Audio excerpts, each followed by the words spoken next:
এনজেছ ব্লগৰ নতুন ভিডিঅ'লৈ আপোনালোক সকলোকে স্বাগতম জনাইছোঁ। আহকচোন আমি যাওঁ আজি আমাৰ গাঁৱৰে এজন ল'ৰা যি সৰুৰ পৰাই কাঠ আৰু বাঁহেৰে তৈয়াৰ কৰে কিছুমান সৰু সৰু বস্তু। বলকচোন তেওঁৰ প্ৰতিভা আমি আজি চাওঁ।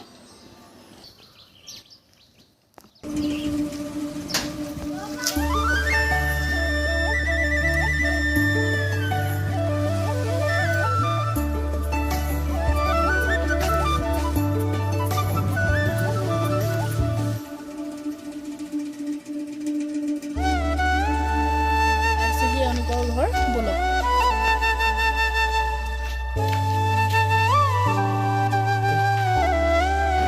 আমি পাইছোঁ আমাৰ গাঁৱৰে হয়।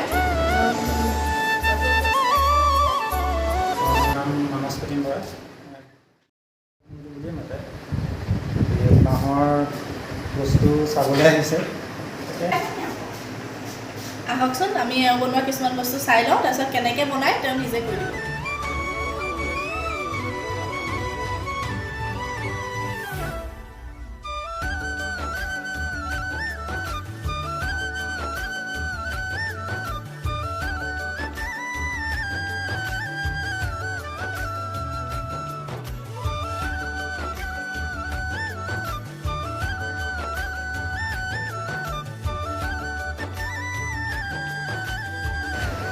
আমি এতিয়া এইখনৰ বিষয়ে অকণমান জানিলোঁ। এইখনে কি কি ফেচিলিটি আছে? ফেচিলিটি মানে আপোনাৰ এখন বাঁহেৰে তৈয়াৰী হয় গোটেইখন, যিটো বাঁহৰ তৈয়াৰী আৰু অকল বাঁহ হ'লে মানে বেছি চৌটো বেছি উঠে। মানে আপোনাৰ এনেকৈ জপাই তুলিব পাৰে।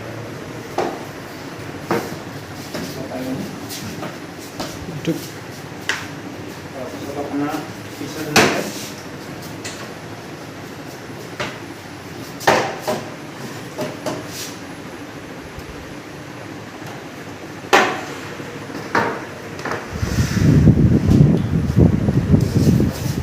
এডজাষ্ট কৰি ল'ব পাৰিব, এডজাষ্ট কৰি ল'ব পাৰি।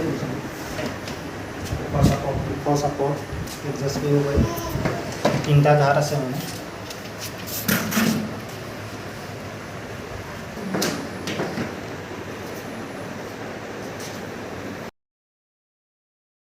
আমি চকী বহুত দেখিছোঁ, কিন্তু এই এনেকৈ বাঁহেৰে বনোৱা ইমান নিখুঁতভাৱে এইবিলাক আপোনালোকে চাওকচোন। এইবিলাক বন্ধ কৰি দিয়া হৈছে আচলতে। ইয়াত কাপোৰ লগালে, কিন্তু তাত কাপোৰ লগাবলৈ আছে এইখনত।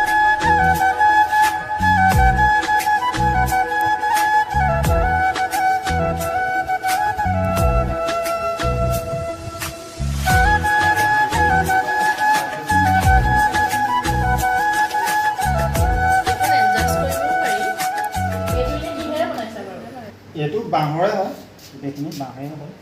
তেনেকৈ খুলিবও পাৰিব।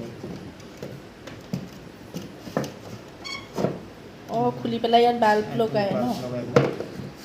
এইটো এনেকৈ বাল্ব লগাইছে ন? বাল্ব লগাইছে এনেকৈ। বাল্বটো ইয়াত মানে এইটো খুলিব পৰা চিষ্টেমটো দিছোঁ। এই ওপৰেদি খুলিব নোৱাৰি যে। এতিয়া জ্বলাই দেখুৱাই এবাৰ।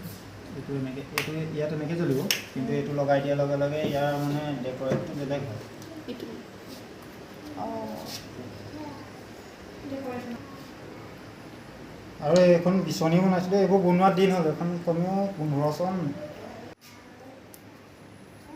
তাঁতৰ শালৰ নিচিনাকৈ এখন বনাই ল'ব লাগিব, তেতিয়াহে মানে এখন গুঠিব পাৰে। গুঠিব পাৰে। গুঠাৰ চিষ্টেমটো এইটোৱে মানে তাঁতৰ শালৰ নিচিনাকৈ বনাই পেলাই।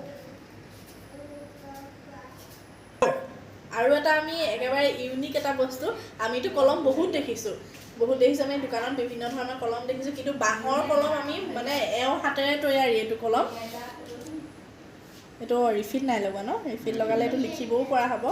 এটা ইউনিক কলম হয় এইটো। এইটো চাওকচোন আপোনালোকে।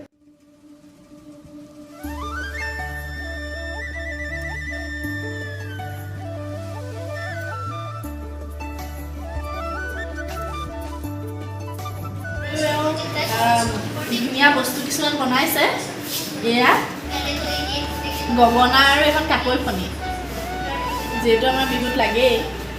কাকৈ ফণি শেষেই হ'ল আৰু কাকৈ ফণি বহুত বিক্ৰীও হয় ন? বিহু ছিজনত হয়।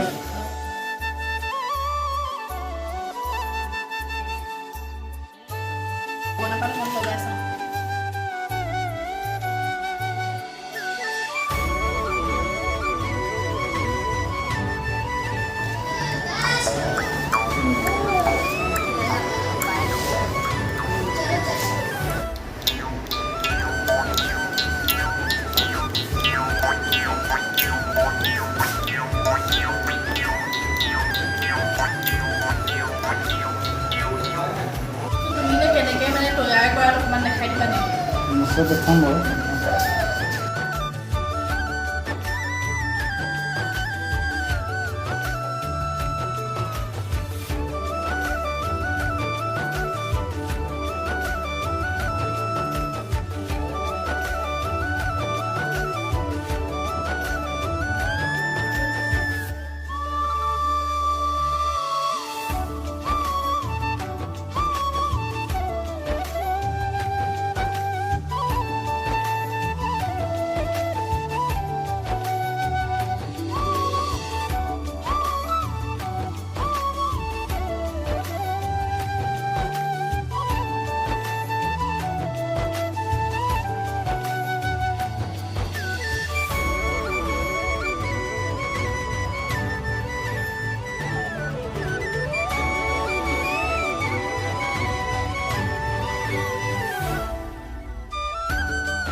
আৰু এটা আচৰিত বস্তু হয়, এইটো নাৰিকলেৰে বনোৱা।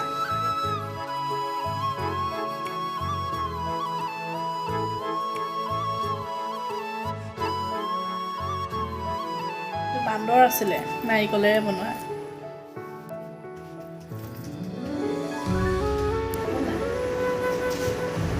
এই বস্তুখিনি বনোৱা মানে কিমান দিন হ'ল, কেতিয়াৰ পৰা আপুনি মানে বনাই আছে? এইখিনি আচলতে মোৰ বনোৱা বেছি দিন নাই হোৱা। লকডাউন যেতিয়া চলিছিলে, লকডাউনতে আৰম্ভ কৰিছিলোঁ। তাৰপিছত ইণ্টাৰভিউ দিলোঁ, ইণ্টাৰভিউটো বেয়া হ'ল। ইণ্টাৰভিউ বেয়া হোৱাৰ পিছতে এনেই আৰু টাইম পাছৰ কাৰণে বনাব। এইটো আচলতে মোক মানে পেচা নহয়, এইটো আচলতে মই জীৱিকা হিচাপে লোৱা নাই। এইটো এটা মোৰ মানে চখ আছে কাৰণে মই এইখিনি এনেই কৰি থাকোঁ মাজে মাজে। আৰু মানুহে আদৰি লৈছে, মানে ভাল লাগিছে কামখিনি, সেইটো কাৰণে মই উৎসাহো পাইছোঁ। এতিয়ালৈকে তুমি এনে কি বনালা বাৰু? এতিয়ালৈকে এনেকৈ বনালোঁ, কাপোৰ কানি বনাইছিলোঁ অলপ, কাপোৰ কানি দিছিলোঁ। তাৰপিছত এইবোৰ এনেকৈ বনাইছোঁ আৰু চকীখন বনালোঁ, তাৰপৰা সেয়া এখন বিচনীখন বনালোঁ। বিচনীখন বনাবলৈ যথেষ্ট কষ্ট হয়, মানে শিপিনী নিচিনাকৈ কাম কৰিব লাগে আচলতে। সেইকাৰণে মানে সেইটো নবনোৱা হ'লোঁ। এখন এখনেই বনাইছিলোঁ, দুখন বনাইছিলোঁ। সেইকাৰণে এখন বিক্ৰী কৰিলোঁ, এখন আছে আৰু ঘৰতে মানে নিজৰ বাবেই ৰাখিছোঁ। এইখিনি চব নিজৰ বাবেই কৰিছোঁ, মানে বিক্ৰীৰ উদ্দেশ্য একো নাই। বিক্ৰীৰ উদ্দেশ্য বুলি মানে বনোৱা নাছিলোঁ। মানুহে যেতিয়া মানে এইটো বিকিব পৰা হ'ব, তেতিয়া মানুহে কৈছিলে মানে বিকিবও পাৰিবা তুমি। সেইকাৰণে মই মানে বনাইছোঁ আৰু মানুহে যদি কিনিব পাৰিব। পৰিকল্পনা কি, মানে কি বস্তু বনাবা আৰু? ভৱিষ্যতে মানে তেনেকৈ একো ভবা নাই বাৰু, এইখিনি বনাই আছোঁ। লগতে আৰু অলপ ভাবিছোঁ এনেকৈ ভাল মানে বাঁহ পালে, শকত বাঁহ যিটো শকত বাঁহ মই দেখিছোঁ, শকত বাঁহে এনেকৈ চোফা চিটটো বনাইছোঁ, চোফাও বনাব পাৰি। সেইখিনি বনাম বুলি ভাবিছোঁ, কিমান দূৰ পাওঁ নাজানো। এনেকৈ পুৰণা চকী ধৰক বাঁহৰ বিভিন্ন বস্তু আছে বনাবলগীয়া। চাওঁ সময় সাপেক্ষে কিমান আগুৱাই যাব পাৰোঁ। আৰু আমি ভৱিষ্যতে এওঁৰ পৰা আমি ধুনীয়া ধুনীয়া বস্তু দেখা পাম বুলি আমি আশা কৰিলোঁ।